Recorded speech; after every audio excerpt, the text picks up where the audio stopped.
ಹಸಿದ ಹೊಟ್ಟೆಗೆ ಅನ್ನ ನೀಡಿದಂತಾಗುತ್ತದೆ, ದೊಣದ ಜೀವಕ್ಕೆ ಆಸರಿಯಾದಂತಾಗುತ್ತದೆ.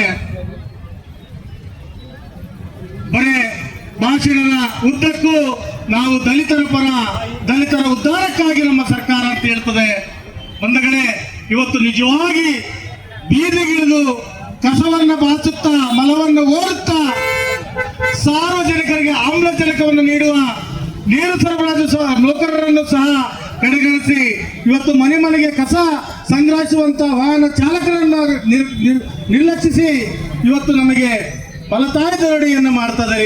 ಆ ಮಲತಾಯಿ ಧೋರಣೆಯನ್ನು ಖಂಡಿಸಿ ನಾವು ಇವತ್ತು ಮುಷ್ಕರವನ್ನ ಅನಿವಾರ್ಯ ಕಾರಣಗಳಿಂದ ಮಾಡಬೇಕಾಗಿದೆ.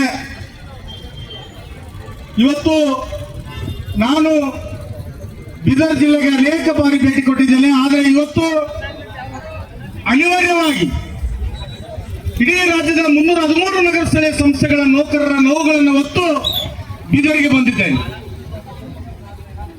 ಬೀದರ್ ಕ್ಷೇತ್ರದ ಶಾಸಕರು ಹಾಗೂ ಘನ ಸರ್ಕಾರದ ಪೌರಾಡಳಿತ ಸಚಿವರಾಗಿರ್ತಕ್ಕಂಥ ಶ್ರೀ ರಹೀಂ ಖಾನ್ ಜಿ ಅವರ ಮನೆ ಇಲ್ಲೇ ಇರೋದ್ರಿಂದ ನಾನು ಇಲ್ಲಿಗೆ ಬಂದಿದ್ದೇನೆ. ಸ್ವಾಮಿ, ಇಡೀ ರಾಜ್ಯದಂತ 313 ನಗರ ಸ್ಥಳೀಯ ಸಂಸ್ಥೆಗಳಲ್ಲಿ ಇವತ್ತು ಬೀದಿಗಿಳಿದು ಕೆಲಸ ಮಾಡ್ತಕ್ಕಂಥ ನೌಕರರು ಇವತ್ತು ತಮ್ಮ ಸೌಲಭ್ಯಗಳನ್ನು ಪಡೆಯೋದಕ್ಕಾಗಿ ಹೋರಾಟ ಮಾಡುವ ಅನಿವಾರ್ಯತೆ ಬಂದಿದೆ. ನೀವು ಎಲ್ಲಿದ್ದೀರಿ ಸ್ವಾಮಿ?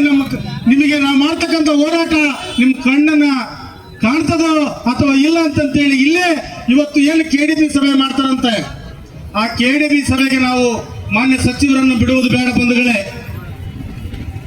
ಇವತ್ತು ಹಸಿದ ಹೊಟ್ಟೆಯಿಂದ ನಾವು ಸಾರ್ವಜನಿಕರಿಗೆ ಸೇವೆ ಕೊಡ್ತಕ್ಕಂಥ ನೌಕರರುಗಳು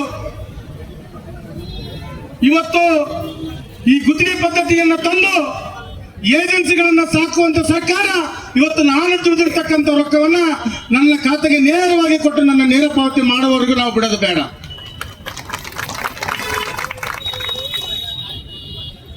ಇವತ್ತು ರಾಜ್ಯದಲ್ಲಿ ಮತ್ತೊಮ್ಮೆ ಕೊರೋನಾ ಮರುಕಳಿಸಿದೆ. ಇವತ್ತು ಎಲ್ಲಾ ಜನಗಳು ಕೊರೋನಾಕ್ಕೆ ಎದುರು ಮಲಗಿದ್ರೆ ಬೀದಿಗಿಳಿದ ಕೆಲಸ ಮಾಡ್ತಕ್ಕಂಥ ನೌಕರರುಗಳು ನಾವು ಸಾರ್ವಜನಿಕರ ಆರೋಗ್ಯಕ್ಕೋಸ್ಕರ ನಮ್ಮ ಆರೋಗ್ಯವನ್ನ ಹಾಳು ಮಾಡಿಕೊಂಡು ಎಷ್ಟೋ ಜನ ನೌಕರರು ಜೀವಗಳನ್ನ ಕಳ್ಕೊಂಡಿದ್ದಾರೆ.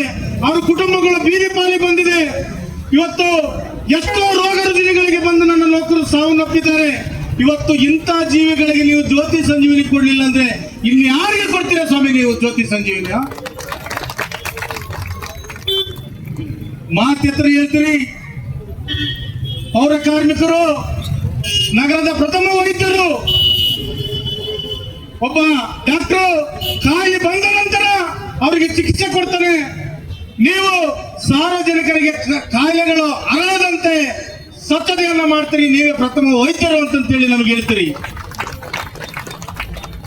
ನಮ್ಮನ್ನ ಗಡಿ ಕಾಯ್ತಕ್ಕಂಥ ಸೈನಿಕರಿಗೆ ಹೋಲಿಸ್ತೀರಿ. ಆದರೆ ನಮ್ಮ ಆರೋಗ್ಯವನ್ನ ಕಾಪಾಡ್ಕೊಳ್ತಕ್ಕಂಥ ನಮಗೆ ಆಗ್ತಾ ಇಲ್ಲ. ಸರ್ಕಾರ ನಮ್ಮನ್ನ ಯಾಕೆ ಈ ರೀತಿಯಾಗಿ ತಾಯಿ ಮಕ್ಕಳನ್ನ ಕಡೆಗಣಿಸ್ತದೆ?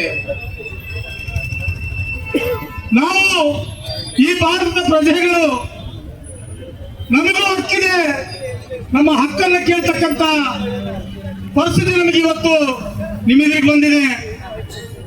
ಬಂಧುಗಳೇ, ಈಗಾಗಲೇ ಕರ್ನಾಟಕ ರಾಜ್ಯ ಪೌರ ನೌಕರ ಸಂಘಟನೆಗಳು 1985ರಿಂದಲೇ ನೌಕರ ಏಳಿಗೆಗಾಗಿ ಶ್ರಮಿಸಿವೆ. ಇವತ್ತು ಸಾರ್ವಜನಿಕರಿಗೆ ತೊಂದರೆ ಕೊಡಬಾರ್ದಂತಂದೇಳಿ ನಾವೇನು ಮುಷ್ಕರ ಕುಂತ್ರು ಕೂಡ ಸಾರ್ವಜನಿಕರ ನೀರನ್ನು ಬಿಡ್ತಕ್ಕಂಥ ಪರಿಸ್ಥಿತಿ ನಾವು ಮಾಡಿದ್ವಿ. ಅದು ನಮ್ಮ ಮಾನವತೆ. ಸಾರ್ವಜನಿಕರಿಗೆ ಆಮ್ಲಜನಕವನ್ನ ಪೂರೈಕೆ ಮಾಡ್ತಕ್ಕಂಥ ಪರಿಸ್ಥಿತಿ, ಸಾರ್ವಜನಿಕರಿಗೆ ಆಮ್ಲಜನಕವನ್ನ ಬಂದ್ ಮಾಡಬಾರ್ದು, ಅವರಿಗೆ ತೊಂದರೆ ಆಗಬಾರ್ದು ಎಂಬ ನಿಟ್ಟಿನಲ್ಲಿ ನಾವು ಇವತ್ತು ನೀರನ್ನು ಬಿಡ್ತಾ ಇದ್ದೇವೆ. ಇವತ್ತು ಈ ಪೌರ ನೌಕರ ಕೂಗನ್ನು ನೀವು ಸರ್ಕಾರ ಆಲಿಸದೇ ಇದ್ರೆ ಮುಂದಿನ ದಿನಗಳಲ್ಲಿ ನೀರನ್ನು ಸಹ ಬಂದ್ ಮಾಡ್ತೇವೆ.